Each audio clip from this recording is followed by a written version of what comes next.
కరెక్ట్గా చూడు.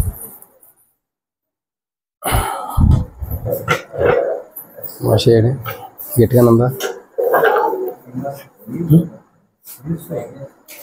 పర్లేదు, ఛార్జింగ్ లేదు. కొద్దిగా హైట్ పెంచాను. ఆ డోర్ అంటే పెట్టిన డోర్ అంటే దోమలు వస్తాయంట.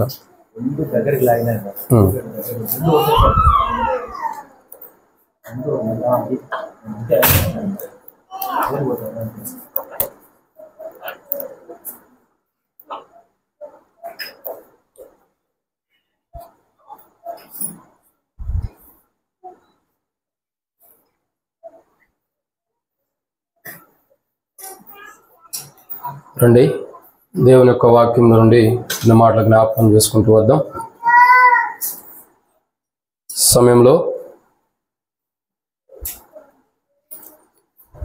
విలియం కేరీ మంచి బట్టలు వేసాడు, చక్కగా సంతోషంగా. అన్న ప్రభు బ్రదర్కి ఉండలేదు, వెనక్కి ఉండదు, అక్కడ ఉండి పట్టుకో. ఎన్నో బర్త్డేనా? ఇప్పుడు 11 పూర్తి 12. ఇస్రాయల్ యొక్క కొద్దిగా వెనక్కి పెట్టేసిండు. ప్రభు బ్రదర్కి ఉండి పట్టుకుంటాడు.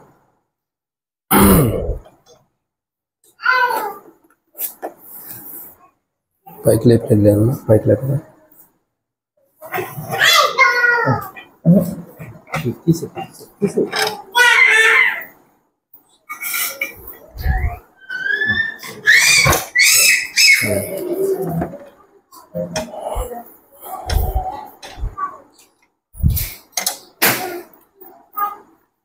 రండి, దేవుని యొక్క వాక్యంలో నుండి కొన్ని మాటలు మనం జ్ఞాపకం చేసుకుంటూ వద్దాం.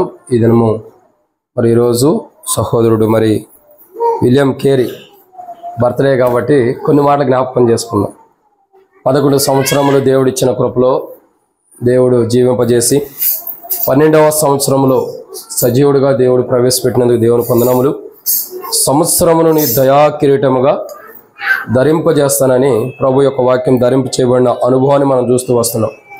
అయితే ప్రియులారా, ఇక్కడ దేవుని యొక్క వాక్యాన్ని చూసినట్టే ఒక మాట రాయబడుతూ వచ్చింది. ఏమనంటే, సంవత్సరమును దేవుడు ఏం చేస్తున్నాడు? దయా కిరీటంగా ఇవ్వబడుతున్న అనుభవం, ధరింపజేయబడుతున్న అనుభవాన్ని మనం చూస్తున్నాం. అయితే ఇప్పటికే వాళ్ళ డాడీ సేవకుడు, ఎన్నో వర్తమానాలు ఇన్నుంటాడు. మీ డాడీ ఎప్పుడైనా చెప్పాడా నీ బర్త్డేకి వాక్యం? చెప్పాడంట. అయితే ఖచ్చితంగా సంవత్సరం దయా కిరీటం అన్న మాట చెప్పే ఉంటాడు. చెప్పలేదా? చెప్పే ఉంటాడు, మర్చిపోయి ఉంటాడు.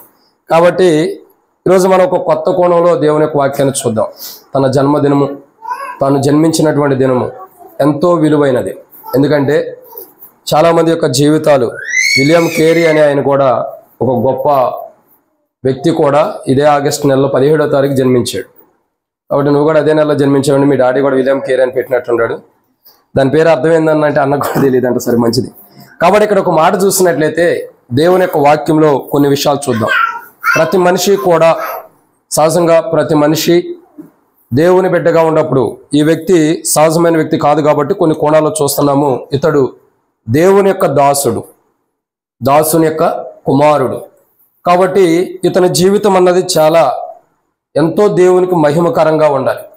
బైబిల్లో ఒక వ్యక్తి ఉన్నాడు. ఆ వ్యక్తి ఎవరంటే ఏలీ. ఏలీకి కుమారులు ఉన్నాడు. ఆయన యొక్క కుమారులు చూడగా వారి జీవిత చరిత్రలో బాగోల. ఏలీ యొక్క కుమారులు మొదటి సమూయేలు గ్రంథంలో మనం చూసినట్టు 2వ అధ్యాయంలో వారు ఎలాంటి వారు అన్నది కూడా బైబిల్లో రాయబడుతూ వచ్చింది. వారు యెహోవాను ఎరుగని వారై 12వ వచనం, మొదటి సమూయేలు గ్రంథం 2వ అధ్యాయం 12వ వచనంలో వారు యెహోవాను ఎరుగని వారై ఎలా ఉండారు? మిక్కిలి దుర్మార్గులై ఉండారు. ఎవరంటే దేవుని సన్నిధిలో ఉంటూ దేవుని బిడ్డగా ఉన్నటువంటి, దేవుని యొక్క చిత్త ప్రకారం దేవుని చిత్తంలో ఏర్పరచబడినటువంటి ఒక దైవ దాసుని యొక్క కుమారులు ఎలా ఉండారు? యెహోవాని ఎరగని వారు ఉండారు. అంటే ఈరోజు మనం గమనించాల్సిన విషయం ఏంటంటే, చాలామంది దేవుని సన్నిధిలో ఉంటాం, దేవుని మందిరంలో ఉంటాం, దేవుని బిడ్డలుగా మనం ఉంటాం, దేవుని యొక్క దాసుని యొక్క బిడ్డలుగా కూడా మనం ఉంటాం. కానీ దేవుణ్ణి ఎరిగే అనుభవం మనకు తక్కువ ఉంది. దేవుని ఎరిగే అనుభవం తక్కువ. ఇక్కడ సమూయేలు యొక్క జీవితం చూడండి. చిన్న వయసులోనే దేవుని ఎరుగుతున్న అనుభవాన్ని తెలుసుకోగలుగుతున్నాడు. సమూయేలు యొక్క జీవితం ఎంతో మాదిరికరంగా ఉంటూ వచ్చింది. కానీ ఏలీ యొక్క కుమారుల యొక్క చరిత్ర చూస్తే వారి జీవిత చరిత్ర చూడగా దేవుణ్ణి ఎరగనటువంటి ప్రజలు ఉంటూ వచ్చారంట. ఎలా ఉంటూ వచ్చారు? దేవుణ్ణి ఎరగని ప్రజలు. వాళ్ళ డాడీ మంచి గొప్ప దేవుని చిత్త ప్రకారం జీవిస్తూ దేవుని చిత్తానుసారంగా నడుస్తున్నటువంటి ఒక వ్యక్తి, అంత గొప్ప వ్యక్తి. వాళ్ళ డాడీ గురించి మనం చూడాలంటే మరి మొదటి సమయాల గ్రంథంలో మనం చూసినట్లయితే మొదటి అధ్యాయంలోనే ఏలీ హన్నాతో మాట్లాడుతున్న విధానాన్ని చూస్తున్నాం. అతడు మరి అక్కడ కూర్చున్నట్టు సింహాసనంలో కూర్చున్న విధానాన్ని కూడా మనం చూస్తూ వస్తున్నాం. అంత గొప్ప ధన్యత ఉన్నటువంటి తండ్రి బిడ్డలు ఎలా ఉండారంటే దేవుణ్ణే ఎరగక దుర్మార్గులుగా జీవిస్తున్నారంట. ఎలా ఉంటారు? దుర్మార్గమైన వారుగా. నిజంగా వారి జీవితం ఎంతో దారుణమైన స్థితిలో ఉంది. దేవుణ్ణి ఎరగని స్థితిలో, దేవుని సన్నిధిలో ఉంటూ, దేవుని మందిరంలో ఉంటూ, దేవునిలోనే నివసిస్తూ కూడా దేవుణ్ణే ఎరగని అనుభవం, దేవుని గుణ లక్షణాలు, దేవుని మంచితనం, దేవుని ఉద్దేశాలు, దేవుని ఆలోచనలు, దేవుని మనస్తత్వాన్ని ఎరగని ప్రజలుగా వారు జీవిస్తూ వచ్చారు. కాబట్టి వారి గురించి రాయబడుతూ వచ్చింది, వారు దుర్మార్గమైన జీవితం కలిగిన వారుగా రాయబడుతూ వచ్చింది. అయితే ప్రియులారా, ఇక్కడ ఒక వాక్యాన్ని చూస్తున్నట్లయితే ఈరోజు విలియం కేరీ తన జీవితంలో తాను ఎలా ఉండాలి అని అంటే బైబిల్లో 7 విషయాలు ఉన్నాయి. ఎందుకంటే ఒక సేవకుని యొక్క కుమారుడు, ఒక దైవ దాసుని యొక్క బిడ్డగా ఉన్నప్పుడు తాను కూడా ఏలీ యొక్క కుమారులాగా ఉండకూడదు. దేవుని సన్నిధిలో ఒక దాసుని వలే ఉండాలి. అతడు ఎలా ఉండాడంటే ఒక 700 అనుభవాన్ని మనం చూడొచ్చు, కానీ సమయం ఉన్నంత వరకు మనం చూస్తాం. కాబట్టి తన జీవితం మొత్తంలో కూడా ఈరోజు దేవుడు ఒక నూతన సంవత్సరంలో ప్రవేశింపజేసి, ఒక నూతన సంవత్సరాన్ని దయాకిరీటంగా ఇచ్చి, ఒక నూతన సంవత్సరం తను బహుమానంగా ఇచ్చి, గత సంవత్సరాల్లో ఏవైతే బలహీనతలు అనారోగ్యాలు వచ్చినా వాటన్నిటిని రాకుండా ఈ సంవత్సరం కాపాడటానికి, లేదా గత సంవత్సరంలో తాను పొందిన ఆశీర్వాదాన్ని ఈ సంవత్సరంలో పొందటానికి దేవుడు ఒక సంవత్సరం నూతన కిరీటంగా, దయా కిరీటంగా ఇస్తూ వచ్చాడు. అయితే ఇప్పుడు తన జీవితాన్ని మనం పరీక్షించి చూసినట్లయితే ప్రియులారా, ప్రతి దేవుని బిడ్డ కూడా ఇలాగ ఉండాలి. ఒక విలియం కేరీ అని కాదు, ప్రతి వ్యక్తి కూడా అలా ఉండటం నేర్చుకోవాలి. బైబిల్ చెబుతున్న మొదటి మాట ఏంటంటే, బైబిల్ చెబుతున్నటువంటి మొదటి మాట ఏంటా మాట అని మనం చూడక మునుపు తన జీవితంలో ఒక దేవుని బిడ్డగా, దేవుని యొక్క దాసుని యొక్క కుమారుడుగా ఉన్న తాను నేర్చుకోవాల్సిన ఏంటి, దేవుడు తనకిచ్చిన ఈ సంవత్సరంలో తాను ఏం కలిగి ఉండాలంటే కొన్ని విషయాలు ఉన్నాయి. వాటిని మనం ధ్యానించే మునుపు ప్రభు నడిపం కొరకు చిన్న ప్రార్థన. మమ్మల్ని మిక్కిలిగా ఎక్కువగా ప్రేమించిన ప్రియ పరలోకపు తండ్రి, పరిశుద్ధుడు అయిన దేవ, మీకు స్తోత్రములు. మీరు ఇచ్చినట్టు కృపకై మీకు వందనములు. ఈ సమయంలో తండ్రి కొన్ని మాటల వాక్యం ధ్యానించబోతున్న సహాయం చేయండి. నిలబడేవాడిని నేను నిలబెట్టేది మీరు, మాట్లాడేవాడిని నేను మాట్లాడించేది మీరు, నాలో ఆత్మ ఉన్నప్పటికీ ఆత్మని అభిషేకించేది మీరు. ప్రజలు మీ వారు వాక్యం మీది, నేనైతే నిష్ప్రయోజకమైన వాడిని ప్రభావ. దాసుడు యజమానుడు వైపు చూస్తున్నట్లు, దాసుడు యజమానురాల వైపు చూస్తున్నట్లు మా కన్నులు మీ వైపు వీక్షిస్తుండగా మీరే సహాయం గురించి మహిమ పొందండి. దయచేసి నీ ప్రజల పక్షాన నీకున్న దయచొప్పున దయతో నన్ను జ్ఞాపకం చేసుకుని నాతో మాట్లాడమని, మీ ఉద్దేశాలు మీ ఆలోచనలు నా పట్ల ఏవైతే ఉందో నెరవేర్చుకోమని ఈరోజు ఈ వర్తమానం ద్వారా ప్రభు నన్ను మీరు ఎలా వాడుకోవాలనుకున్నారో మీ చిత్తం బయలుపరచండి. కూర్చున్న నీ ప్రజలకు కూడా వాక్యం అందిస్తానికి అర్హత లేనివాడిని కాబట్టి ప్రభు, యోగ్యత లేనివాడిని మీరు అనుమతిస్తే తప్పగా నేనేం చేయలేనని కూడా ఒప్పుకుంటూ, ప్రకటించలేమని ఒప్పుకుంటూ మీ మీద ఆధారపడుతుండగా తెరవబడిన ఆకాశం మాకు అనుగ్రహించి ఆకాశం ఇప్పబడదానంత విస్తారమని పరిశుద్ధాత్మను అభిషేకించండి. నాతో మాతో మీరు మాట్లాడండి. మీ దయగల మాటలో మీరు మాకు అనుమతించి మీరు మహిమ పొందమని దయగల మీ హస్తములకు అప్పజెబుతూ ముందున్న సమయంతో దీవించమని దేవా, వచ్చిన వారందరిని బట్టి స్తోత్రాలు. రావాల్సిన వారిని త్వరబడి తీసుకురండి. మధ్య మార్గం ఉండవాలి సకాలం నడిపించండి. ఎవరికి అపాయాలకు ఇల్లు జరగకుండా కాపాడమని మీకు అప్పజెబుతూ ముందున్న సమయంతో దీవించమని నాతో మాతో మీరు మాట్లాడమని ప్రభు, మీ దాసును కూడా దేవా విలియం కేరీకి తన జీవితం ఎలా ఉండాలో మీరు బయలుపరచండి. అట్టి రీతిలో మేము కూడా ఉన్నట్లు కూడా సహాయం చేయమని ప్రభువైన యేసుక్రీస్తు నామం పేరిట విశ్వాసంతో స్తుతించి ప్రార్థించి అడిగి పెట్టుకుంటున్నాం తండ్రి, ఆమేన్. కాబట్టి ఇక్కడ మనం దేవుని యొక్క వాక్యాన్ని చూసినట్లయితే ఒక విషయం రాయబడుతూ వచ్చింది. ఏంటి మాట అని అంటే, ఏలీ యొక్క కుమారులు యెహోవాను ఎరుగిన వారే, అంటే దేవుని ఎరుగిన వారే, వారి జీవితాల్లో వారు చేస్తూ వచ్చిన తప్పులు వాటన్నిటి గురించి ప్రభు అంటాడు, వారు యెహోవాను ఎరుగిన వారే మిక్కిలి దుర్మార్గులై ఉన్నారంట. ఎవరు దుర్మార్గులుగా ఉన్నారు? ఏలీ యొక్క కుమారులు. సో ఏలీ యొక్క చరిత్ర అంతా కూడా మనకు తెలుసు, ఇంతకుముందే చాలాసార్లు మనం విని ఉంటాం. అయితే ఇప్పుడు చూసే మాట ఏంటంటే, ఏలీ కుమారులాగా నువ్వు ఎదగకూడదు.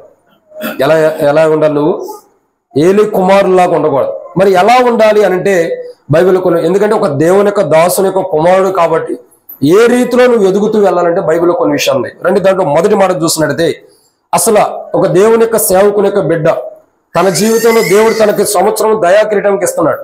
ఆ బిడ్డ ఎలా ఉండాలి అని అంటే, దేవుని యొక్క దాసుని యొక్క కుమారుడే కాదు, మన బిడ్డలైనా మనమైనా ఎలా ఉండాలంటే బైబిల్లో కొన్ని విషయాలు ఉన్నాయి. దాంట్లో మొదటి మాట ఏంటంటే, మొదటి సమూయేలు గ్రంథం 2వ అధ్యాయం 21వ వచనం. మొదటి సమూయేలు గ్రంథం 2వ అధ్యాయం 21వ వచనం. ఎవరైనా చదివేవారు ఉంటారా? మొదటి సమూయేలు గ్రంథం 2వ అధ్యాయం 21వ వచనం. యెహోవా హన్నాను దర్శింపగా ఆమె గర్భవతి అయి 3 కుమారులను 2 కుమార్తెలను కనెను. అయితే బాలుడగు సమూయేలు యెహోవా సన్నిధిని ఉండి ఎదుగుచుండెను. కాబట్టి సమూయేలు ఎలా ఉన్నాడండి? దేవుని సన్నిధిలో ఉన్నాడు. ఎక్కడ ఉన్నాడు? దేవుని సన్నిధిలో. కాబట్టి దేవుని సన్నిధి నుండి బయటికి వెళ్ళిపోయిన అనుభవం లేదు. మోషే కూడా నిర్గమాకాండం 33వ అధ్యాయం 14 వచ్చినట్టాడు, అయ్యా నీ సన్నిధి మాతో రానియల్లా, మమ్మల్ని తీసుకొని పోవద్దు, నీ సన్నిధి మాతో రాకపోతే మమ్మల్ని ఇక్కడి నుంచి తీసుకోపోవద్దు అంటున్నాడు. నిజంగా దేవుని సన్నిధిలో, దేవుని సన్నిధి మనతో ఉండటం గొప్పది, ధన్యత మనకి. దేవుని సన్నిధిలో కూడా మనం ఉండటం చాలా ధన్యత. ఇక్కడ సమూయేలు యొక్క చరిత్ర మనం చూసినట్టయితే తాను దేవుని యొక్క సన్నిధిలో ఉంటున్నాడు. దేవుని మందిరంలో తాను నివసిస్తున్న అనుభవాన్ని చూస్తున్నాం. దేవుడు తన సన్నిధి కాంతి సమూయేలు మీద ప్రకాశింపజేయడానికి ఇష్టపడుతున్నాడు. సమూయేలు యొక్క చరిత్ర మనం చూసినట్టయితే మొట్టమొదటిగా సమూయేలు దేవుని యొక్క సన్నిధిలో ఉంటున్నాడు. దేవుని సన్నిధి నుండి వెలుపటికి వెళ్ళిపోతున్న అనుభవం సమూయేలు చనిపోయేంత వరకు కూడా లేదు. సమూయేలు యొక్క చరిత్ర చూడండి, ఎంతో మంది దైవదాసులు, దావీదు కూడా లోకంలోకి వెళ్ళి వచ్చిన అనుభవం ఉంది, పాపం చేసి బయట మళ్ళా తిరిగి సరి చేసుకున్న అనుభవం ఉంది. అనేక మంది యొక్క జీవితాలు లోపాలు ఉండి సరి చేసుకున్న అనుభవాలు ఉన్నాయి. సమూయేలు యొక్క చరిత్ర చూడగా, సమూయేలు యొక్క విధానం చూడగా, సమూయేలు యొక్క జీవితం మొత్తం మనకి ఎలా కనపరచబడుతూ వస్తుందంటే ఆయన దేవుని సన్నిధిని విడిచిపెట్టిన అనుభవం కనపడుతుందా? ఎక్కడున్నాడు? దేవుని సన్నిధిలోనే. దేవుని సన్నిధి అసలు విడిచిపెట్టడానికి ఇష్టపడుతుందా? సమూయేలు యొక్క జీవితంలో దేవుని సన్నిధి అంటే ఎంతో ప్రేమిస్తున్నాడు. దావీదు కూడా అంటూ వస్తాడు కదా, జనులందరూ యెహోవా మందిరానికి వెళ్ళినప్పుడల్లా ఎంతో హృదయం సంతోషిస్తుంది. దావీదు హృదయం అంతా కూడా ఎందుకంత సంతోషిస్తుంది అంటే దేవుని సన్నిధిలో ఉంటే మనకు సంతోషం ఉంది. దేవుని సన్నిధిలో మనకు సంతోషం ఉంది. మొదటి దినవృత్తాంతముల గ్రంథం 16వ అధ్యాయం 27వ వచనం చూసినట్లయితే యెహోవా యొద్దనే సంతోషం ఉంది. ఏముంది? ఆయన దగ్గర సంతోషం ఉంది, సంతోషం ఉంది. ఈరోజు మనం దేవుని సన్నిధిలో మనం ఉంటే దేవుని సన్నిధికి వెలుపట లోకం ఉంది. దేవుని సన్నిధికి వెలుపటంతా కూడా లోకం ఉంది. కాబట్టి లోకం పాపం ఉంది. కాబట్టి లోకం మనకు దుఃఖాన్ని కలిగజేస్తుంది, సంతోషాన్ని ఇచ్చింది, ఆనందాన్ని ఇచ్చింది. అదే రీతిలో ఒక రోజు ఈ లోకం విడిచిన తర్వాత నరకంలో మనం వెళ్ళటానికి కూడా లోకమే మనకు కారణమైంది. ఆ రోజు మనం ఏడ్చేటటువంటి సమయం కూడా ఉంది. అయితే దేవుని సన్నిధిలో ఉన్న వ్యక్తి, దేవుని సన్నిధిలో ఆత్మీయంగా ఎదుగుతున్న వ్యక్తి, దేవుని సన్నిధిలో జీవించే వ్యక్తి ఏ రోజు కూడా దుఃఖపడాల్సిన సమయం రాదు ఒక దినమున. ఎందుకంటే పరలోక రాజ్యంలో నిత్యత్వం ఉంటాడు. ఎక్కడ ఉంటున్నాడండి? నిత్యత్వంలో ఉంటున్నాడు. ఈరోజు మనం గమనించాల్సిన మొదటి మాట ఏంటంటే దేవుని సన్నిధిలో మన బిడ్డలు ఉండాలి. దేవుని సన్నిధికి వెలుపడ మన బిడ్డలు ఉండకూడదు. దేవుని సన్నిధికి వెలుపడ పాపం ఉంది. అందుకే క్షమించండి, ఆదికాండం 4వ అధ్యాయంలో మనం చూసినట్లయితే 5, 6, 7 వచనాల్లో బైబిల్లో ఒక మాట రాయబడుతూ వచ్చింది, పాపము వాకిటి దగ్గరే పొంచి ఉందంట. ఎక్కడుంది పాపము? వాకిటి దగ్గర పొంచి ఉందంట. ఎందుకంటే మనం దాన్ని ఏలటానికి, అది మనపై ప్రభుత్వం చేసే అనుభవం ఉంటానికి. చూడండి, పాపం అన్నది మానవుని గడప యొద్ద కాచుకుని ఉంటుంది. దేవుని సన్నిధిలో మనం ఉండకపోతే, మన జీవితాలు దేవుని సన్నిధిలో ఎదగకపోతే, మన జీవితాలు కానీ, మన పిల్లలు కానీ, మన కుటుంబీకులు కానీ, మన జీవితాలు అంతా కూడా దేవుని సన్నిధిలో ఉండకపోతే, దేవుని సన్నిధికి వెలుపుటుంటే పాపం పొంచి ఉంది. పాపము పొంచి ఉంది. ఆ పాపం మనల్ని ఆవరించకూడదంటే, ఆ పాపం మనలోకి రాకుండా ఉండాలంటే, ఆ పాపం మనల్ని సమీపించుకోకుండా ఉండాలంటే సమూయేలు వలె దేవుని సన్నిధిలో ఉండి దేవుని సంతోషాన్ని అనుభవిస్తూ ఉండాలి. కాబట్టి విలియం కేరీ ఎక్కడ ఉండాలా? ఎవరైనా స్నేహితులు ఉండారా? ఫ్రెండ్స్ ఉండారా లేదా? ఎట్లాంటి వాళ్ళు? ఒక మంచి నర్సాపూర్ అంటే నా మీదకి నెట్టేయొద్దు కాబట్టి ఆ స్కూల్ వాళ్ళు వేరు. కాబట్టి ఎలా ఉండాలి? ఒక మంచి స్నేహితుడు, లోకానుసారమైన విధానంలో లోకాన్ని ఆశ్రయించి చెడు మాటలు మాట్లాడే వారితో మన స్నేహం ఉండకూడదు. ఎప్పుడు కూడా దేవునితో, దేవుని సన్నిధితో, దేవుని బిడ్డలతో మన సావాసం. మనం ఎక్కడ ఉండాలంటే దేవుని సన్నిధిలో ఉండాలి. ఎక్కడుంటే దేవుని సన్నిధిలో ఉండాలి. మనల్ని దేవుడు చూస్తున్నాడు, ఆయన మనల్ని పరీక్షిస్తున్నాడు, ఆయన మనల్ని పరీక్షించి చూస్తున్నాడు. మనం కూర్చున్నది, నుంచున్నది, నడుస్తున్నది, ఏం చేస్తున్నది దేవుడు చూస్తున్నాడు. కాబట్టి దేవుని సన్నిధిలో నేను ఉండాలన్న దైవ భయముతో సమూయేలు ఉంటూ వచ్చాడు. కాబట్టి సమూయేలు యొక్క చరిత్ర మార్చబడుతూ వచ్చింది, చాలా ఘనమైనది ఉంటూ వచ్చింది. ఈరోజు నీ చరిత్ర, నా చరిత్ర, మనందరం కూడా ఒక ఘనమైన అనుభవం ఉండాలంటే, ఘనమైన రీతిలో దేవుడు మనం సిద్ధపరచాలంటే, సమూయేలు లాంటి ఘనత దేవుడు మనకి ఇవ్వాలంటే దేవుని సన్నిధిలో మనం ఉండాలి. అర్థమవుతుందా? దేవుని సన్నిధిలో ఉంటే ఈ వస్త్రాలుగా దేవుడు అద్భుతమైన వస్త్రాలు ఒక దినాన్ని చూస్తావు దేవుడిచ్చి. ఆ వస్త్రాలు చూసినప్పుడు అధికమైన సంతోషం ఉంటుంది. అయితే ఎవరిచ్చారు? నాయనమ్మ మంచిదైతే అంటే మిగతా వాళ్ళు మంచోళ్ళు కాదని కాదులేండి, అందరూ మంచోళ్ళే. కాబట్టి ఒక మంచి వస్త్రాలు ఇచ్చారు. కానీ ఒకరోజు ప్రభు ఇవ్వబోతున్నాడు. దేవుని సన్నిధిలో ఉంటూ దేవుని సన్నిధిని విడిచిపెట్టకుండా దేవుని సన్నిధిలో జీవించిన క్రైస్తవుడికి దేవుడు ఒక అద్భుతమైన శ్రేష్టకరమైన ప్రశస్తమైన వస్త్రములు ధరింపజేయబోతున్నాడు. ఆ వస్త్రాలను పొందాలంటే ఇక్కడ నువ్వు మొదట దేవుని సన్నిధిలో ఉండాలి. ఎక్కడ ఉండాలా? దేవుని సన్నిధిలో. ఇప్పుడు అర్థం కాకపోయినా యూట్యూబ్లో రికార్డ్ అయ్యి ఉంటుంది, ఎప్పుడైనా విను. కాబట్టి ఎలా ఉంటుంది? దేవుని సన్నిధిలో నుంచి వెళ్ళిపడికి వెళ్ళకూడదు ఎప్పుడు కూడా. దేవుని కాదని బయటకు వెళ్ళేవారా చరిత్ర వేరుగా ఉంటుంది. చాలా మంది దేవుని కాదని బయటకు వెళ్ళిపోయారు. కోరాహు యొక్క సమూహం దేవుని కాదని బయటకు వెళ్ళింది, ఏమైంది? మరణం తెచ్చుకుంటూ వచ్చింది. ఇంకా చాలా మంది భక్తులు, చాలా మంది వారి జీవితంలో దేవుని కాదని విడిచిపెట్టిన వారు చాలా నష్టాన్ని తెచ్చుకుంటూ వస్తున్నారు. ఈ రోజు దేవుని బిడ్డలుగా మనం ఉండం. దేవుని సన్నిధిలో ఉన్నప్పుడు దేవుని సన్నిధిలో మనం ఉండాలి, కానీ దేవుని సన్నిధిని విడిచిపెట్టకూడదు. 6 లక్షల మందిని బయట తీసుకొచ్చిన మోషేనే అంటున్నాడు, అయ్యా నీ సన్నిధి మాతో రాకపోతే మమ్మల్ని తీసుకెళ్ళొద్దు అంటున్నాడు. మోషే కంటే మనం గొప్పవాడమా? కాదే. మోషే కంటే ధనికులమా? ఈ మోషే కాదు, బైబిల్లో ఉన్న మోషే. అలాగంటే మనం ఘనమైన వారమా? కాదే. అయినా మోషే కూడా అంటున్నాడు, అయ్యా నీ సన్నిధి మాతో రాని మమ్మల్ని తీసుకెళ్ళొద్దు. దేవుని సన్నిధిలో మనం ఉండాలా? అప్పుడు దేవుడి తన సన్నిధి మనతో పాటు ఉంచి మనకు తోడుగా ఉంటాడు. మొట్టమొదటిగా మనం దేవుని బిడ్డలుగా, ఒక దేవుని యొక్క సేవకుని యొక్క కుమారుడుగా ఉండే నీవు దేవుని సన్నిధిలో నువ్వు ఎదుగుతూ ఉండాలి. అప్పుడే నీ తండ్రికి ఘనత, అదే రీతిలో సంఘమునకు ఘనత, దేవునికి కూడా ఘనత ఉంటుంది. దేవుని సన్నిధి దాటితే ఏలి యొక్క కుమారుడు దుర్మార్గులకు ఎలా ఉండారు అలా మనం చేయబడుతూ వస్తాం. ఇప్పుడు ఎలా ఉండాలా? దేవుని సన్నిధిలో ఉండి తండ్రికి, సంఘమునకు, దేవునికి మహిమ తెచ్చేబెట్టుకు ఉండాలి. ఇది మొదటి మాట. రెండో విషయాన్ని చూద్దారండి. మొదటి సమూయేలు గ్రంథం 3వ అధ్యాయం. చాలా రోజులు అవుతుంది కదా వచ్చి, అందుకని కొంత సమయం తీసుకుంటాం. కాబట్టి మొదటి సమూయేలు గ్రంథం 3వ అధ్యాయం మనం చూసినట్టు 10వ వచనం. మొదటి సమూయేలు గ్రంథం 3వ అధ్యాయం 10వ వచనం. రెండోదిగా ఎలా ఉండాలి? చదవండి. తరువాత యెహోవా ప్రత్యక్షమై నిలిచి ఆ రీతిగా సమూయేలు అని పిలవగా, సమూయేలు నీ దాసుడు ఆలకించుచున్నాడు. ఏమంటున్నారండి? నీ దాసుడు. చాక్లెట్లు ఏమైనా తెచ్చావన్నా? మరి పిల్లలకి ఇస్తే వాళ్ళు తింటా కూర్చుంటారు, అందుకని కేక్ ఇచ్చేస్తావా? మంచోడు. కాబట్టి చూడండి, రెండో మాట చూస్తున్నట్టయితే సమూయేలు ఎలా ఉంటూ వస్తున్నాడు? మొదటిగా దేవుని సన్నిధిలో ఉంటూ సంతోషాన్ని అనుభవిస్తూ తను ఎక్కడికి వెళ్ళినా దేవుని సన్నిధి తనతో ఉంటుంది. కాబట్టి ఒక ఘనమైన రీతిలో సమూయేలు ఉంటూ వచ్చాడు. రెండోదిగా సమూయేలు ఎలా ఉంటున్నాడంటే దేవుని యొక్క స్వరాన్ని వింటున్నాడు. దేవుని సన్నిధిలో ఉంటున్నాడు, అదే రీతిలో దేవుని స్వరాన్ని కూడా వింటున్నాడు. ఈరోజు దేవుని స్వరాన్ని మనం వినలేకపోవడం కారణం ఏంటి? దేవుని సన్నిధి నుంచి బయటికి వెళ్ళటం. ఈరోజు దేవుడు ఒక కొత్త సంవత్సరం మనం బహుమానంగా ఇచ్చాడని, నూతన సంవత్సరంలో మనం ప్రవేశింపజేసాడనే సంతోషం కంటే కూడా దేవుని స్వరాన్ని వింటే ఇంకెక్కువ సంతోషం దేవునికి ఉంటుంది. కొత్త సంవత్సరం ఇచ్చినందుకు, దేవుడు ఇచ్చినందుకు మనకు సంతోషం ఉంది. దేవుడు సంతోషించాలంటే దేవుని స్వరాన్ని మనం మనం వినాలి. ఎప్పటికప్పుడు దేవుని స్వరాన్ని వినాలి. ఈ రోజులో చాలా మంది దేవుని స్వరాన్ని వినేది తక్కువైపోయింది. సమూయేలు ఎంత చిన్న వయసులో దేవుని స్వరాన్ని వింటున్నాడు, ఎంత తక్కువ వయసులో దేవుని స్వరాన్ని వింటున్నాడు, ఎంత తక్కువ వయసులో దేవుని స్వరాన్ని వింటున్నాడు. ప్రతి మనిషి కూడా దేవుని స్వరాన్ని వినే అనుభవం ఉండాలి. ఈరోజు దేవునికి ఒక నూతనమైన జన్మదినం ఇచ్చాడంటే, నూతనమైన సంవత్సరంలో ప్రవేశింపజేశాడంటే దేవుని స్వరాన్ని నువ్వు వినాలి. దేవుని సన్నిధిలో ఎప్పుడైతే దేవుని స్వరాన్ని వింటావో అప్పుడు దేవుని చిత్తం ఏంటన్నది నీకు బయలుపరచబడింది. అప్పుడు దేవుని ఉద్దేశాలు ఏంటన్నది నీకు బయలుపరచబడింది.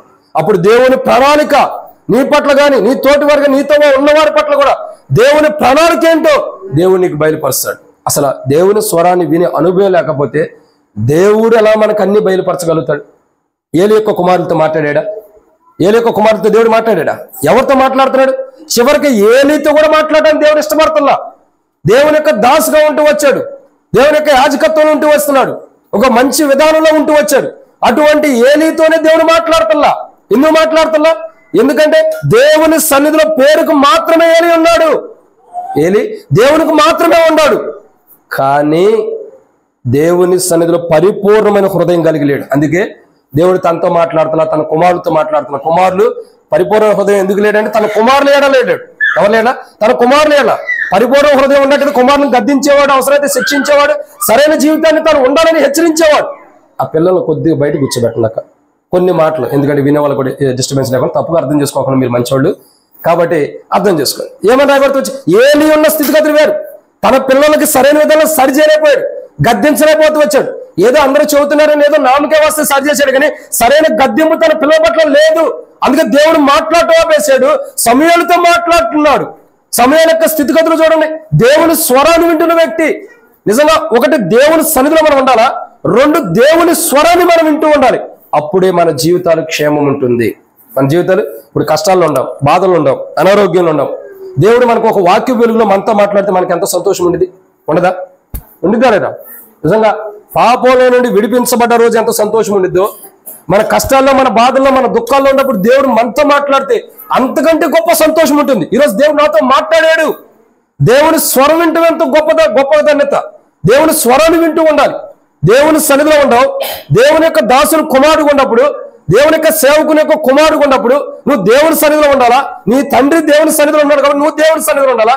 నీ తండ్రి దేవుని స్వరాన్ని వింటున్నాడు కాబట్టి నువ్వు కూడా ఖచ్చితంగా దేవుని స్వరం వినాల్సిందే. నేను సాతాను స్వరం వింటానంటే వాడు ఎలా ఉన్నాడు? మాయ మాటలు చెబుతాడు. యేసు ప్రభువారిని సైతమే ఎక్కడ దేవాలయం శిఖరం మీద తీసుకెళ్లి ఈ లోక అధికారంలన్నీ నీకు ఇస్తానని మాయ మాటలు చెబుతున్నాడు. సాతాను మాయ మాటలు చెబుతాడు. మాయలోడు సాతానుడు. మాయలోడిని ఎప్పుడైనా చూసారా? నిజమైన మాయలోడిని మీరు చూడాల. ప్రాక్టికల్ ఇన్నంటారేమో కానీ చూడాల. నిజమైన మాయలోడు ఒక రోజు మనకు ఎదురుపడతాడు. ఒక కాలం వస్తుంది ప్రభు ఎదుట. ఎందుకంటే వాడు భయంకరమైన మాయలోడు. అందరికి మాయలు నేర్పింది వాడే. ఎవడు? సాతానుడు. జాగ్రత్త. దేవుని స్వరాన్ని వినకపోతే, సాతాను యొక్క స్వరాన్ని వింటే మాయలో పడిపోయి నష్టపోతాం. ఎప్పటికైనా చిన్నపిల్లవారుగా ఆరంభం నుండి, చిన్న వయసు నుండి దేవుని స్వరాన్ని వినే అనుభవంలోకి రావాలి. ఎలా రావాలా? దేవుని స్వరం ఎప్పటికప్పుడు, దేవుని వాక్యం చదవాలా, దేవుని మాటలు వింటూ ఉండాలా, దేవుని యొక్క స్వరాన్ని మనం వినాలా. ఏదైతే వాక్యం బోధించబడిందో వాక్యం మనం వినాలా. ప్రతి విధము దేవుడు ప్రార్థన ద్వారా మాట్లాడతాడు, పాటల ద్వారా మాట్లాడతాడు, వాక్యం ద్వారా మాట్లాడతాడు, ఆయన స్వరం ద్వారా మాట్లాడతాడు. అనేక కోణాల్లో దేవుడు దర్శించి కూడా మాట్లాడతాడు. ప్రతి సందర్భంలో దేవుడు నాతో ఎలా మాట్లాడాలని ఇష్టపడుతున్నాడని మనం పరీక్షించుకోవాలా. దేవుడు మనతో మాట్లాడే కోణం మనం గుర్తెరగాలి. రెండోదిగా సమూయేలు దేవుని స్వరాన్ని వింటున్నాడు. తద్వారా తన జీవితం ఎంత ఘనమైనది ఉంటుంది. ఈరోజు నీవు కూడా దేవుని స్వరాన్ని వింటే, దేవుని స్వరాన్ని చిన్న వయసులోనే, ఈ సంవత్సరం దేవునికి బహుమానం ఇచ్చాడు. ఈ సంవత్సరంలో దేవుని సన్నిధిలో ఉండాలి. అంటే మందిరంలో ఉంటామని కాదు, పూర్తిగా దేవునిలో ఉండాలి. రెండు, దేవుని స్వరాన్ని వింటూ ఉండాలి. అప్పుడే దేవుని ఆశీర్వాదాలు నీకు అధికమైన రీతిలో సంప్రాప్తి అవుతూ దేవుడు ఇస్తూ వస్తాడు. ఇది రెండో మాట. మూడో విషయాన్ని చూద్దానండి. మూడో మాట చూసినట్టయితే, దేవుని యొక్క వాక్యాన్ని చూసినట్టయితే రండి, బైబిల్ గ్రంథంలో చూసినట్టయితే మొదటి సమూయేలు గ్రంథం మూడో మాటను చూస్తున్నాం. మొదటి సమూయేలు గ్రంథము 6వ అధ్యాయం.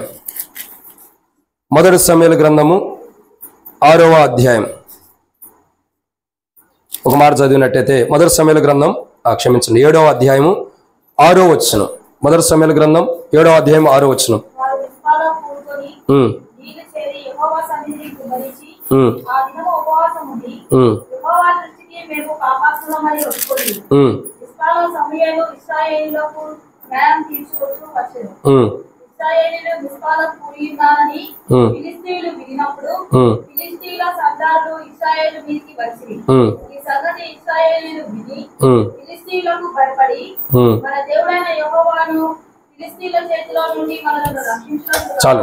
చాలా కాబట్టి ఇక్కడ రాయబడిన మాట మొదటి సమూయేలు గ్రంథం 7వ అధ్యాయం 6వ వచనంలో, వారు మిస్పాలో కూడుకొని నీళ్లు చేది యెహోవా సన్నిధిని కుమ్మరించి ఆ దినమున ఉపవాసం ఉండి యెహోవా దృష్టికి మేము పాపత్వములని ఒప్పుకొనిరి.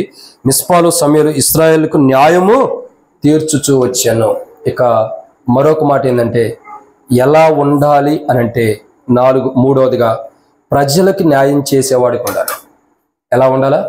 ప్రజలకి న్యాయం చేసేవాడికి ఉండాలి. అందుకే దేవుని గురించి ఒక మాట రాయబడుతుంది, ఆయన లంచం తీసుకునే ప్రభువు కాడు. లంచం తీసుకునేవాడు కాదు ఆయన. ఈ లోక అధికారులు అందరూ లంచం తీసుకోవచ్చు, ఆయన తీసుకుంటాడా? తీసుకోడు. పోనీ లంచం తీసుకుని దేవుని రాజ్యానికి తీసుకెళ్ళంటే తీసుకోగలుగుతాడా? లేదు. కాబట్టి ఇక్కడ అర్థం చేసుకునే మూడో కోణం ఏంటంటే, న్యాయం తీర్చుతున్నాడు సమూయేలు. న్యాయం తీరుస్తున్నాడు. ఉన్నవాడని లేనివాడని లేదు, భేదవాడని ధనికుడని లేదు, అటు లేనివాడని ఇటు ఉన్నవాడని లేదు, సరి సమానమైన న్యాయం తీరుస్తున్నాడు. ఎవరు? సమూయేలు. అందరికీ న్యాయం తీరుస్తున్నాడు. వారి వివాదాలు కానీ, వారి మధ్యలో ఉన్నటువంటి సమస్యలు కానీ, వారి మధ్యలో ఉన్నటువంటి బాధలు కానీ, వారి మధ్యలో ఒకరి మధ్యలో ఒకరుండే అసమాధానం కానీ, ఒకరి మధ్యలో ఒకరుండే ప్రాబ్లమ్స్ కానీ, అన్నిటికీ సమూయేలు ఏం చేస్తున్నాడు? న్యాయం తీరుస్తున్నాడు. ఏం చేస్తున్నాడు సమూయేలు? న్యాయం తీరుస్తున్నాడు. ఈరోజు మూడో మాట ఏంటంటే, దేవుని బిడ్డగా నువ్వు చేయబడినప్పుడు, దేవుని యొక్క దాసుని యొక్క కుమారుడుగా ఉండవు. దేవుని యొక్క సర్వోన్నతుడైన దేవునికి నీ తండ్రి సేవకుడు, సర్వోన్నతుడైన దేవునికి సేవకుని యొక్క కుమారుడు అయిన నీవు అంటే విలియం కేరీ ఎలా ఉండాలి? మూడోదిగా అనేకులకు న్యాయం తీరుస్తూ ఉండాలి నీ జీవితంలో. ఎవరికి అన్యాయం చేయడానికి ఉండకూడదు, ఎవరికి అన్యాయం చేయకూడదు. న్యాయం తీర్చే అనుభవంలో కూడా నువ్వు వెళ్ళాలి. అన్యాయం జరిగే కాడ న్యాయంనే చెప్పాలి, న్యాయం తీరుస్తూ ఉండాలి. ఎప్పుడైతే న్యాయమును అన్యాయంగా మారుస్తామో అప్పుడు దేవుని తీర్పు ఖచ్చితంగా ఉంటుంది. సమూయేలు ఏం చేస్తున్నాడు? దేవుని సన్నిధిలో మొట్టమొదటి ఉన్నాడు. 2 దేవుని స్వరాన్ని వింటున్నాడు దేవుని సన్నిధిలో ఉండి. 3వదిగా ఏం చేస్తున్నాడు? అనేకులకి న్యాయం తీర్చేవాడుగా ఉంటున్నాడు. ఏం చేస్తున్నాడు? న్యాయం తీరుస్తున్నాడు. మిస్పాలో ఇశ్రాయేలు ప్రజలు అనేక మంది ఉంటూ వచ్చాడు. ఇశ్రాయేలు అందరికీ ఏం చేస్తున్నాడు? మిస్పాలో వాళ్ళు ఉపవాసముడు కూడి దేవుని సన్నిధికి వచ్చినప్పుడు అందరికీ న్యాయం తీరుస్తూ వస్తున్నాడు. ఈరోజు 3వదిగా దేవుని బిడ్డగా ఉన్నప్పుడు దేవుడు నీకు నూతనమైన జన్మని క్రీస్తులో నీకు అనుమతించినప్పుడు, అంటే దేవుని బిడ్డగా నీ చేయబడి రక్షించబడ్డావా లేదా? అయితే నువ్వు క్రీస్తులోకి రాలా. సరే, అయితే 3వదిగా చూసినట్టు నిన్ను దేవుడి లోకానికి అనుమతించాడు. తల్లి గర్భం నుండి ఈ లోకానికి వచ్చిన నీవు 3వదిగా ఎలా ఉండాలంటే, 3వ అనేకులకి న్యాయం తీర్చేవాడుగా ఉండాలి. ఎవరికి అన్యాయం తీర్చే అనుభవంలోకి రాకూడదు, ఎవరికి అన్యాయం చేసే అనుభవంలోకి రాకూడదు. ప్రతి మనిషికి నీ వంతు నువ్వు క్రీస్తు కలిగిన మనసు కలిగి అందరికి సరిసమానమైన న్యాయం తీర్చే న్యాయవంతుడిగా జీవించాలి. దేవుడు అన్న మాటకి న్యాయాధిపతి అని కూడా అర్థం ఉంది. దేవుడు అంటే అర్థం ఏంటి? న్యాయాధిపతి అని కూడా, న్యాయం తీర్చేవాడు.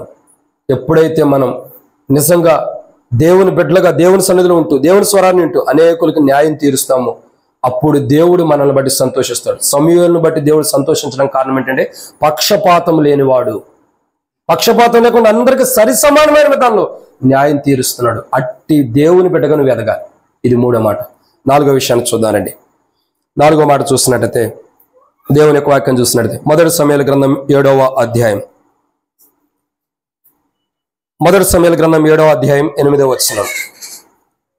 1 సమూయేలు గ్రంథం 7వ అధ్యాయం 8వ వచనం చదవండి. మన దేవుడైన యెహోవాను ఫిలిష్తీయుల చేతుల నుండి మనం రక్షించినట్లుగా మా కొరకు ఆయన ప్రార్థన చేయడం మానవద్దని సమూయేలు వద్ద మనవి చేసిరి. సమూయేలు పాలు విడవని ఒక గొర్రె పిల్లను తెచ్చి యెహోవాకు సర్వాంగ బలిగా అర్పించి ఇశ్రాయేలు పక్షమున యెహోవాను ప్రార్థన చేయగా యెహోవా అతని ప్రార్థనని అంగీకరించాను. కాబట్టి 4వదిగా ఎలా ఉండాలంటే అనేకుల కొరకు ప్రార్థించేవాడిగా నువ్వు ఉండాలి. ఒక రకంగా చెప్పాలంటే ఆత్మల భారం కలిగిన వాడిగా నువ్వు ఉండాలి. ఆత్మల భారం కలిగిన వాడిగా నీ తండ్రి ఉన్నప్పుడు నువ్వు కూడా అలా ఉండాలి. అలా ఉండాలంటే నువ్వేం చేయాలి? మొదట నీ ఆత్మను నువ్వు రక్షించుకునే అనుభవం రావాలి. ఎలా రక్షించగలుగుతావు? నీ అంతా నువ్వు రక్షించుకోలేవు. కాబట్టి ప్రభు దగ్గరికి వచ్చినప్పుడు నీ ఆత్మ రక్షించబడింది. ప్రభు దగ్గరికి రావాలి. యేసు ప్రభా, నేను ఇదిగో ఇన్ని అబద్ధాలు ఆడా, ఇన్ని తప్పులు చేశా, ఇన్ని పొరపాట్లు చేశా, ఇన్ని పాపలో కూరుకుపోతూ వచ్చి ఇవన్నీ తప్పులే. కాబట్టి వీటిని బట్టి నా కొరకే నువ్వు సిలువ వేయబడుతూ వచ్చావు, వీటి కొరకే నువ్వు కల్వరిశిలో చనిపోతూ వచ్చావు. నేను చేసిన ప్రతి తప్పు, నా చేతులు కాళ్ళతో తలంపులతో నేను చేసిన ప్రతి తప్పుల నిమిత్తమై ఆ కల్వరిశిలో నా కొరకై భూమికి ఆకాశాల మధ్యలో వేలాడవేయబడుతూ వచ్చావు. నా తప్పుల నిమిత్తమే నువ్వు వేలాడవేయబడుతూ వచ్చావు. ప్రభా, నా పొరపాట్లు క్షమించు. మొదట నీ ఆత్మ రక్షించబడే అనుభవంలోకి నువ్వు వచ్చి సరి చేసుకోవాలా.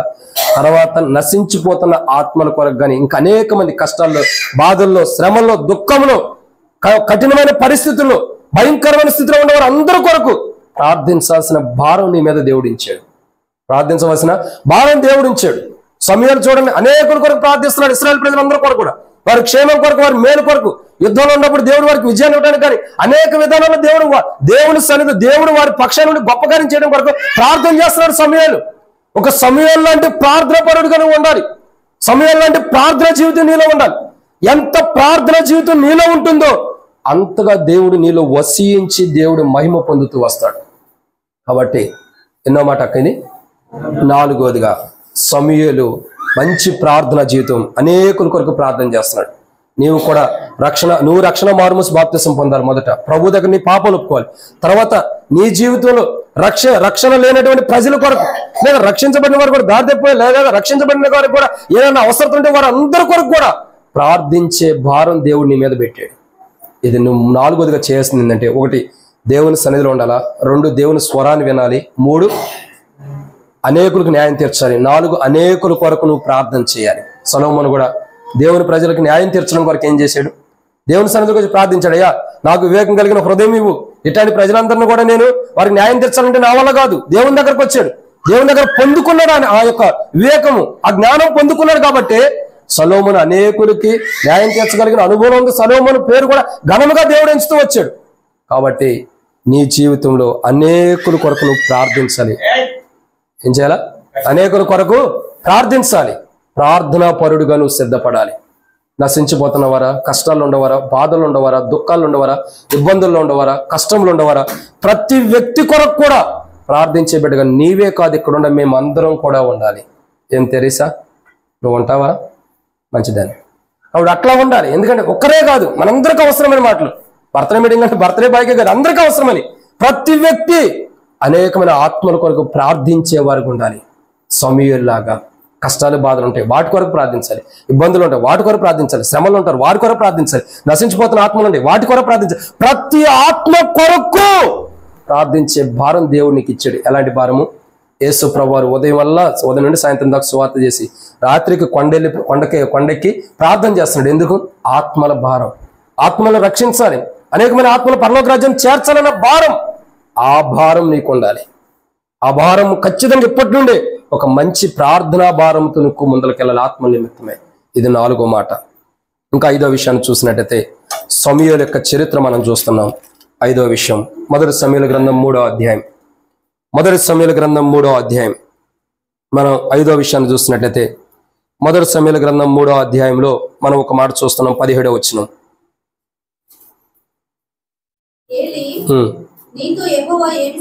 ఆగండి, క్షమించండి. 19-20 వచనాలు చదవండి. 19-20 వచనాలు. సమూయేలు పెద్దవాడు కాగా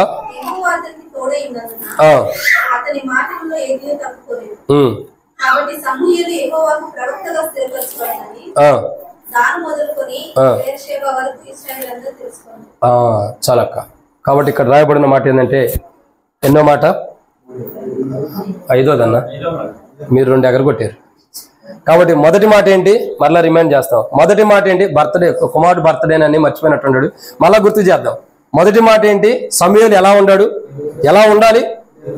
దేవుని సన్నిధిలో ఉంటాడు. ఈ బిడ్డ కూడా అలా ఉండాలి. 2, సమూయేలు దేవుని స్వరాన్ని ఉన్నాడు. ఈ బిడ్డ కూడా వినాలి.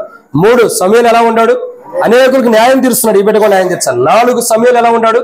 అనేకుల కొరకు ప్రార్థన చేస్తున్నాడు. ఇశ్రాయేల్ కొరకు అంటే ఇతను ఆత్మల భారం కలిగి ప్రార్థన పరుడిగా ఉండాలి. 5వదిగా సమూయేలు ఎలా ఉన్నాడు? దాని మొదలుకొని బెయేర్షెబా వరకు ఎలా ఉంది? చదవండి ఆ మాట. ఇక్కడ ఏమని రాయబడుతూ వచ్చింది? 21వ వచనం. కాబట్టి సమూయేలు యెహోవాకు ప్రవక్తగా స్థిరపడినని దాని మొదలుకొని బెయేర్షెబా వరకు ఇశ్రాయేల్ అందరూ తెలుసుకున్నారంట. ప్రసిద్ధి చెందింది, పేరు ఘనమైన పేరుగా తీర్చబడుతూ వచ్చింది. ఎలా? దాని మొదలుకొని బెయేర్షెబా వరకు సమూయేలు ఒక ప్రవక్త. ప్రవక్త అంటే ఏంటి? ప్రవక్త జరగబోయే వాటిని తెలియపరిచేవాడు. దేవుడు ఏది జరిగించాలనుకున్నాడు దేవుడు తనకు తెలియపరుస్తున్నాడు. కాబట్టి అది తెలుసుకుని ఇతరులకు తెలియపరిచేటటువంటి వ్యక్తి గొప్ప ప్రవక్తగా ఎంచబడుతూ వచ్చాడు. ఈరోజు నువ్వు ఎలా ఉండాలంటే ఒక గొప్ప సేవకుడిగా సిద్ధపడాలి. దేవుని చిత్తాన్ని ఏంటో నువ్వు తెలుసుకోవాలి. దేవుని ప్రజల పట్ల దేవుని ఉద్దేశం ఏంటో తెలుసుకోవాలి. దేవుని ప్రణాళిక ఏంటో నువ్వు తెలుసుకోవాలి. దేవుని ఆలోచన ఏంటో నువ్వు తెలుసుకోవాలి.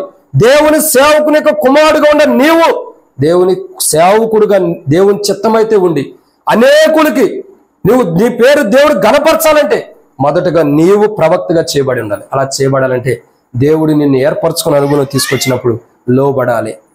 దాని మొదలుకుని బెయేర్షెబా వరకు సమూయేలు యొక్క పేరు ప్రసిద్ధి చెందుతుందంటే కారణం ఏంటి? ప్రజలందరూ తెలుసుకోగలుగుతున్నారంటే కారణం ఏంటి? ప్రజలందరూ చెవుల్లో కల్లా వెళ్ళిపోతుందంటే అర్థం ఏంటి?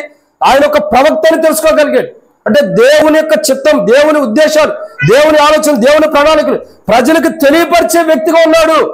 దేవుని చిత్తం ఏంటో ప్రజలకు తెలియపరిచే నాయకుడిగా ఉన్నాడు. దేవుని ఉద్దేశాలు, దేవుని ఆలోచన ఏంటో ప్రజలకు బయలుపరిచేవాడుగా ఉన్నాడు. అట్లు నువ్వు కూడా ఉండాలి. అనేకులకు దేవుని చిత్తం, దేవుని ఉద్దేశాలు ఏంటో ప్రజలకు తెలియపరిచే ఒక మంచి సమూయేలు వలె నువ్వు సిద్ధపడాలి. చాలా ఇంకా చెప్పమాట. ఇది 5వ మాట. ఆయన మౌనంగా ఉండాలంటే మౌన అంగీకారం చెప్పమని. కాబట్టి 5వ మాట, ఒక మంచి ప్రవక్తగా నువ్వు సిద్ధపడాలి. దేవుని దగ్గర నుంచి తెలుసుకోవాలి. దేవుడు తన చిత్తాన్ని ప్రవక్తలో తెలియపరుస్తున్నాడు, తాను చేయబోదాన్ని తెలియపరుస్తున్నాడు. అట్లా దేవుడు చేయబోదు నీకు తెలియపరిచినప్పుడు తెలుసుకో, ప్రభా ఏంటి దేవుని దగ్గర దేవుడు చెబుతున్నాడు, లేదా దేవుని ఇష్టపరంగా దేవుడు బయలుపరుస్తాడు. ఆ బయలుపరిచి నువ్వు తెలుసుకుని అనేకులకి దేవుని చిత్తాన్ని నువ్వు బయలుపరిచే ఒక గొప్ప సేవకుడిగా దేవుడు నిన్ను సిద్ధపరచాలి. అయితే నువ్వు దేవుని స్వరాన్ని వింటేనే దేవుడు అన్ని తెలియపరచగలుగుతాడు. ఇది 5వ మాట, ఒక మంచి ప్రవక్తగా నువ్వు ఉండాలి. ఇక 6వ విషయాన్ని చూద్దామండి. 6వ మాటను చూసినట్లయితే ముగింపులోకి వద్దాం, ముగించేద్దాం రండి. 6వ మాటను మనం చూసినట్లయితే దేవుని యొక్క వాక్యాన్ని చూసినట్టయితే ఇక్కడ ఒక మాట రాయబడుతూ వచ్చింది. మొదటి సమూయేలు గ్రంథం 15వ అధ్యాయం. మొదటి సమూయేలు గ్రంథం 15వ అధ్యాయం. మొదటి సమూయేలు గ్రంథము 15వ అధ్యాయము 35వ వచనము.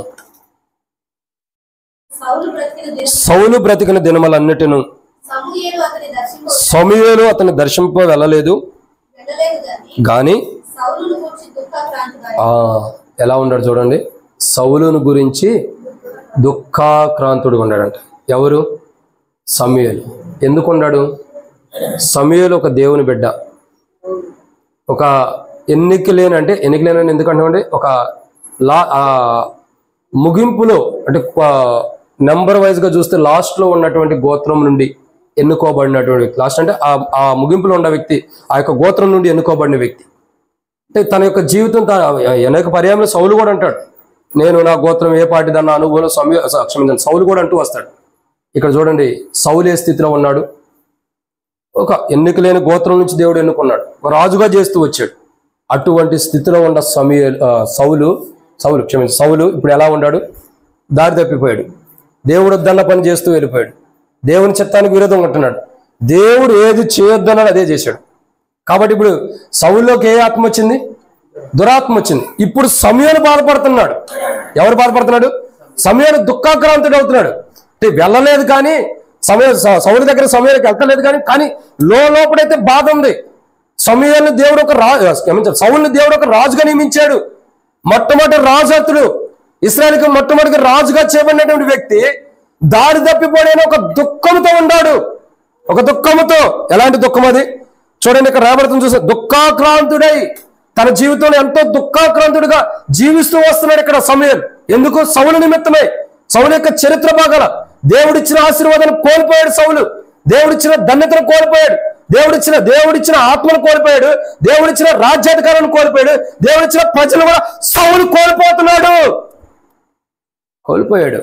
అందుకే సౌలు నిమిత్తమై సమూయేలు దుఃఖాక్రాంతుడు అవుతున్నాడు. అయ్యా, నీ యొక్క ఆత్మను కోల్పోయాడు, నువ్వు ఇచ్చిన రాజ్యాధికారాన్ని కోల్పోయాడు, రాజుగా ఉండే ధన్యతను కోల్పోయాడు, నువ్వు ఇచ్చిన ప్రజలు కూడా కోల్పోతున్నాడు, తన జీవితమే నష్టపోతున్నాడు అని చెప్పి సమూయేలు దుఃఖాక్రాంతుడిగా ఉన్నాడు. సౌలు నిమిత్తమై సమూయేలు దుఃఖాక్రాంతుడికి వస్తున్నాడు. ఈ మాటకి ఏంటంటే, దారి తప్పిపోయిన వ్యక్తి నాకెందుకులే, ఒక వ్యక్తి దేవుని పెట్టుకుని దారి తప్పాడు లేదా పాపల పడిపోయిన నాకెందుకులే అనుకోకూడదు. దేవుని బిడ్డగా ఉన్న వ్యక్తి దారి తప్పిపోయినప్పుడు అతని నిమిత్తమై దుఃఖాక్రాంతుడే అతని నిమిత్తమై దుఃఖించే భారము దేవుని మీద పెట్టాడు. ఒక ఆత్మ ఉంది, అది పోయిందిలే, పోయిందిలే, ఉంటే ఉందిలే అని అనుకోవద్దు.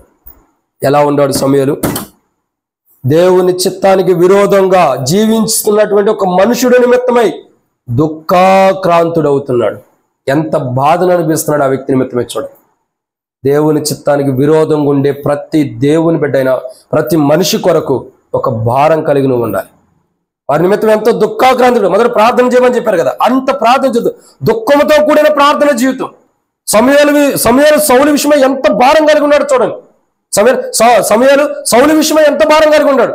ఎంత భారం అంటే, ఆది కాండంలో మనం చూసినట్టయితే అబ్రాహాము చేస్తాడు చూసారు ప్రార్థన, సదోమ గొమొర్రా పట్టణం విషయమై.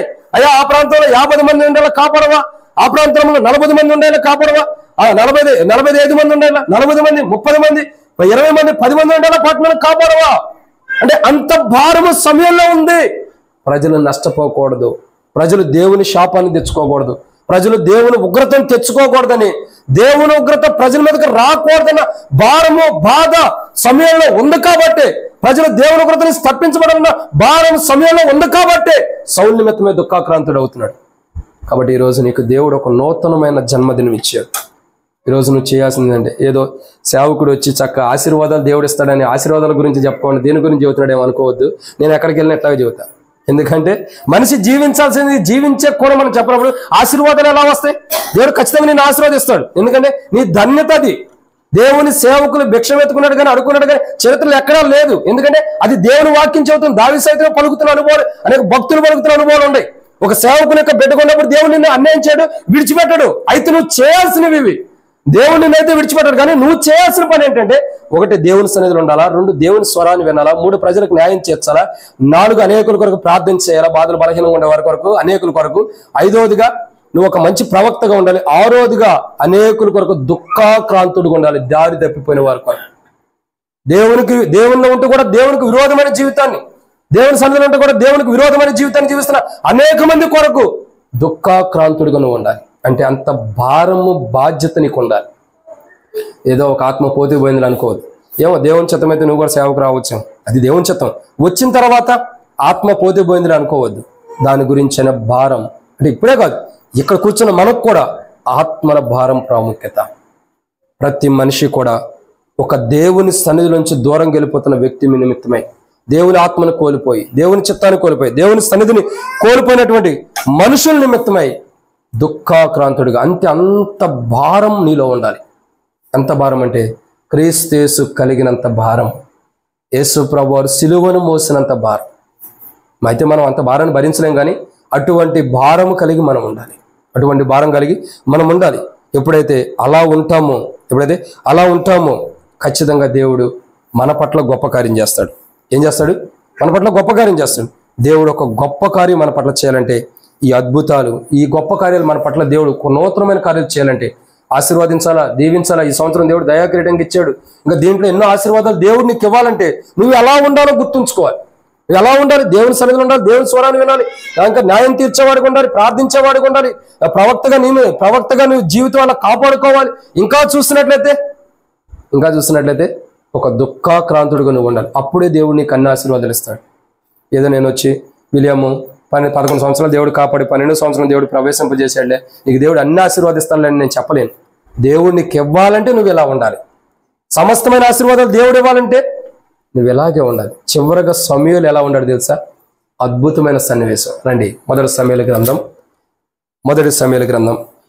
1 అధ్యాయం 28వ వచనము. మొదటి సమూయేలు గ్రంథం 1 అధ్యాయం 28వ వచనం. కాబట్టి నేను ఆ బిడ్డను యెహోవాకు ప్రతిష్ఠించుచున్నాను, తాను బ్రతుకు దినములన్నిటిను వాడు యెహోవాకు ప్రతిష్ఠితుడని చెప్పాను. అప్పుడు వాడు యెహోవాకు అక్కడనే ఇది చేయాలి. 7వదిగా నువ్వు ఎలా ఉండాలా?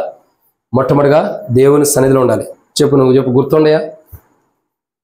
ఈరోజు ఏం కూర వండింది మమ్మీ? అదన్నా గుర్తుందా లేదా? తెరేసా చెప్పునానా? బైబిల్ లేదమ్మా. సరే, ఇప్పుడు చెప్పు, ఏం కూర వండింది మమ్మీ? నువ్వు చెప్పక్క, నువ్వు చెప్పన్నా. ఏం ఫ్యామిలీ మొత్తం ప్యాక్ లాగా అనుకున్నారా? ఏం చెప్పకూడదని ఏం అడిగినా? పప్పు అన్నం. ఇప్పుడేమన్నా ఉండేవు? అది వద్దులే, అందరికి చెప్పకూడదు. తర్వాత పప్పు, అది గుర్తుందా లేదా? నాకు 4 నెలల నుండి మతిమార్పు వచ్చింది. నేను మర్చిపోతాను ఇంటికాడ ఏం కూర వండింది అన్నది. మళ్ళీ ఫోన్ చేసి అడుగుతున్నా, అమ్మ ఏం కూర వండేవి? అట్టగా నువ్వు కాదు కదా, గుర్తుందా లేదా? పొద్దున ఏం కూర వండింది మమ్మీ?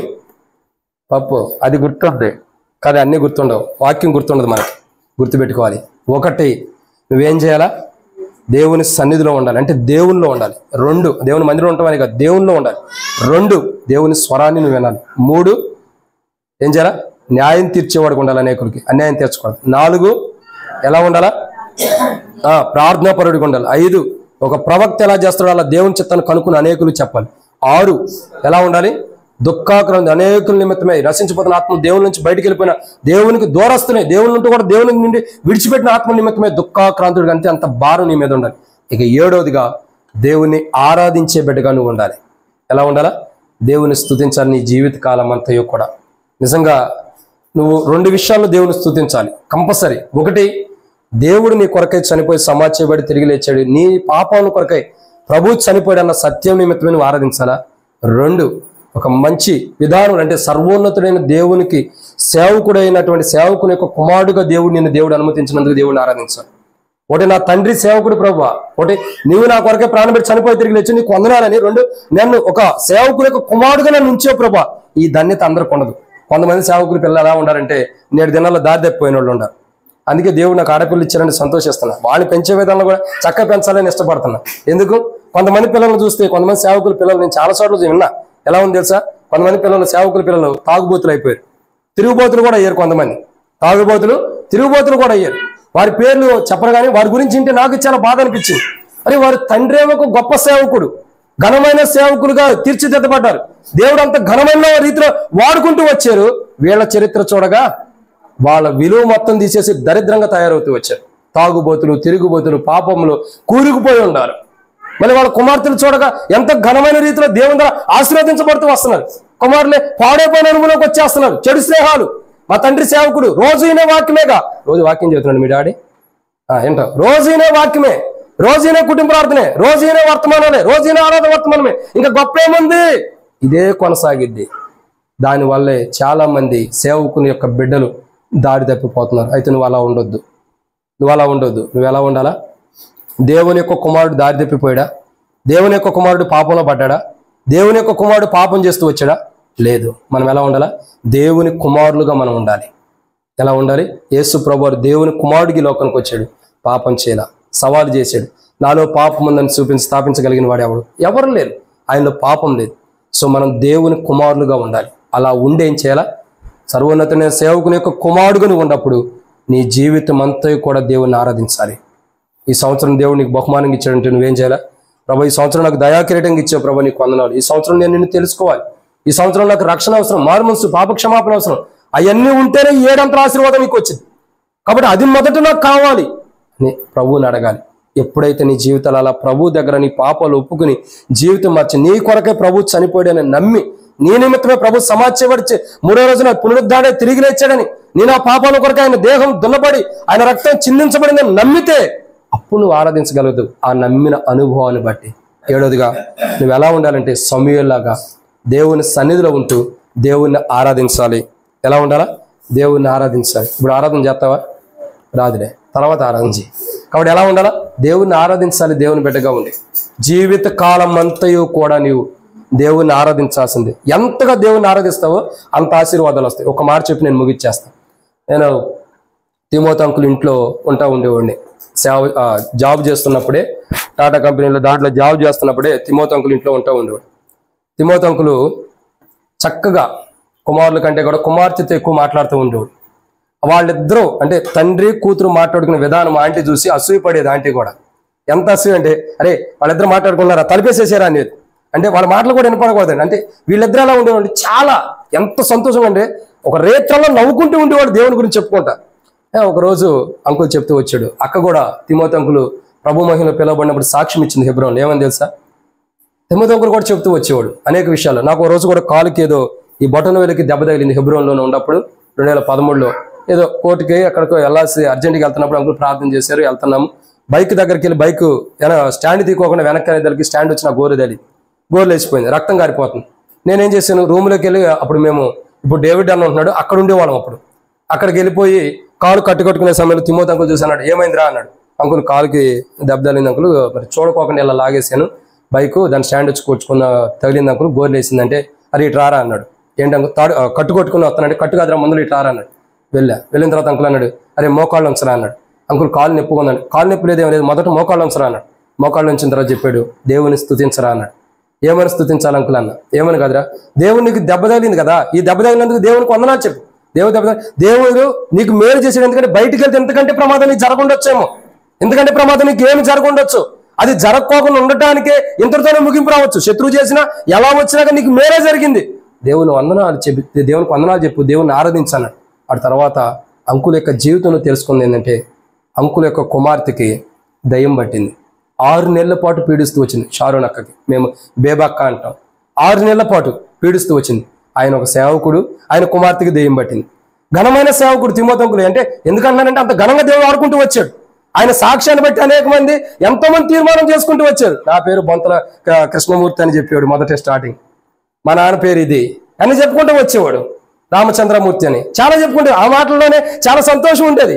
జీవితాలు మారిపోయాయి ఆయన సాక్ష్యంతోనే. అంత గొప్పగా సాక్ష్యం ఇస్తూ వచ్చాడు. అంత గొప్ప దైవజనుడు కుమార్తెకి దయ్యం పడితే 6 నెలల పాటు ప్రార్థన చేసిన పోల. సేవకుడికి అవమానం ఉండదా?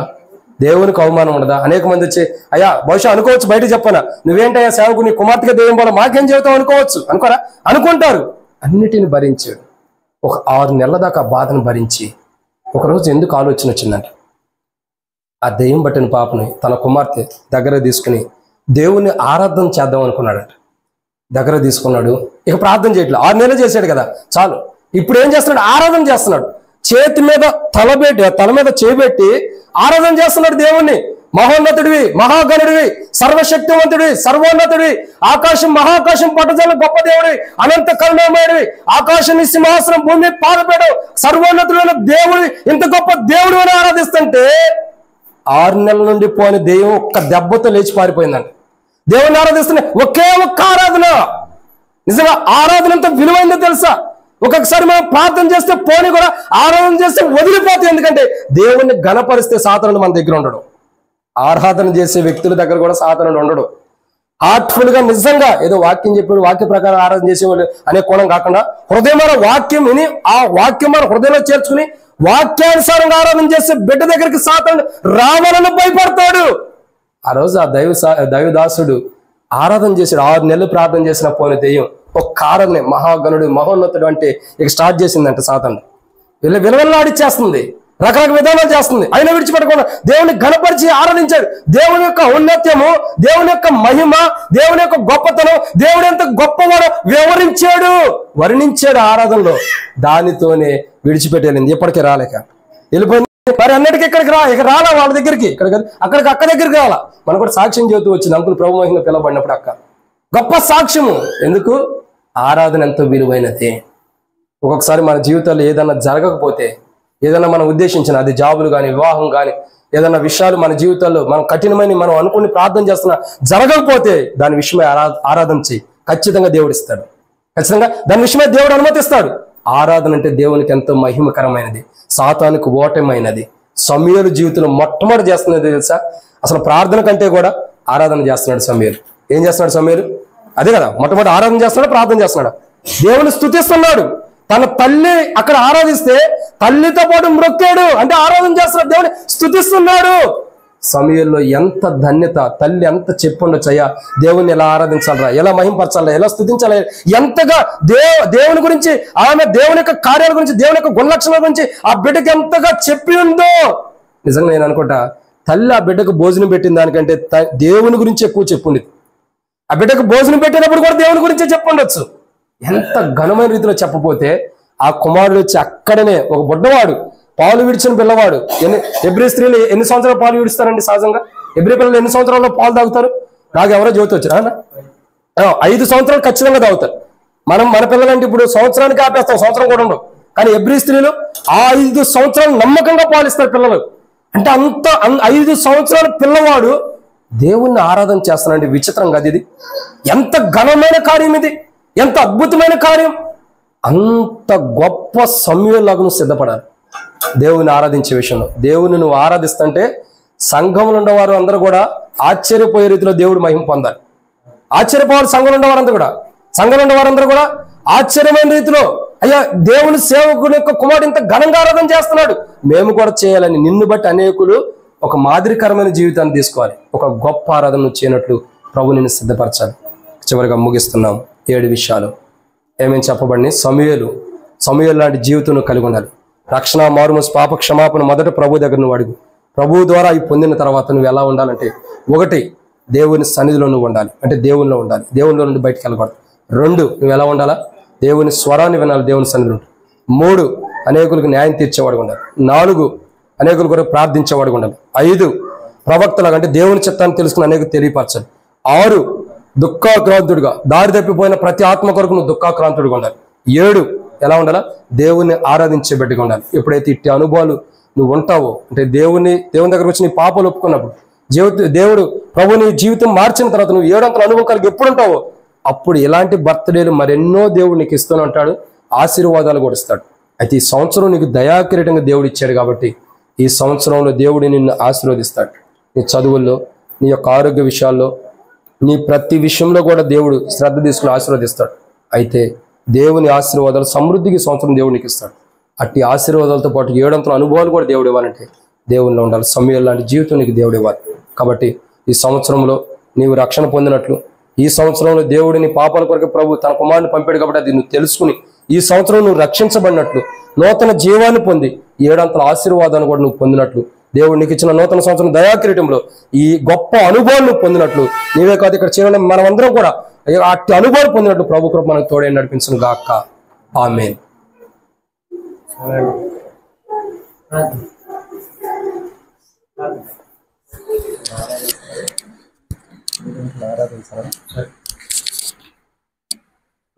తల్లి తండ్రి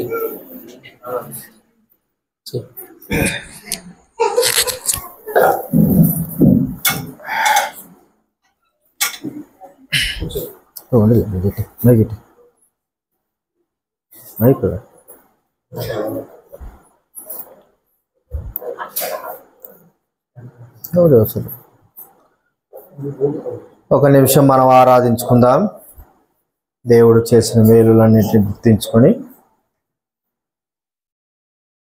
ప్రేమగల తండ్రి, జీవం కలిగిన దేవా, నిన్న నేడు ఏకరీతి ఉంటున్న దేవా, పిలుపునిచ్చే దేవా, పిలిచే దేవా, మీకు స్తోత్రాలు చెల్లిస్తూ ఉంటున్నాం ప్రభా. మీ పిలుపుని అందుకొని మీ సేవా జీవితంలో మమ్మల్ని నడిపిస్తున్నందుకు స్తోత్రం. మీ సేవ కొరకై మమ్మల్ని ఏర్పాటు చేసుకున్నందుకు స్తోత్రాలు చెల్లిస్తూ ఉన్నాం తండ్రి. మీ అనాదికాల సంకల్ప ప్రకారంగా మీ ఉద్దేశానుసారంగా తండ్రి విలియం కేరీని మాకు అనుగ్రహించేందుకు స్తోత్రాలు ప్రభా. సమయాల గురించి చాలా చక్కటి మాటలు మా మధ్యకు తీసుకొస్తూ వచ్చాం. చివరిగా సమయాలు చిన్నతనంలోని దేవుని స్తుతించినాడు అనేటువంటి మాట తండ్రి, అంత మాత్రమే కాదు, దేవుని సన్నిధిలో ఉన్నాడు అని, దేవుని స్వరాన్ని వినగలిగినాడని వాక్యంలో వ్రాయబడి ఉన్నది తండ్రి. మీరు మాకు ఇచ్చిన బిడ్డలను బట్టి స్తోత్రాలు చెల్లిస్తుంటున్నా ప్రభువా. మీ స్వాస్థ్యమైనటువంటి బిడ్డను ప్రభువా మీ కొరకై జీవించగలిగే బిడ్డగా మీరు చేసి మీ నామానికి మహిమ తెచ్చుకునే బిడ్డగా ఉన్నందుకు స్తోత్రాలు చెల్లిస్తూ ఉన్నాం. మిమ్మల్ని స్తుతించి ఘనపరిచే బాధ్యతను మాకు అనుగ్రహించారు ప్రభువా. ఇంత గొప్ప సమయం మాకు ఇచ్చారు. ఈ దినం కూడా మాకు అనుగ్రహించారు. ఈ దినం వరకు కూడా మమ్మల్ని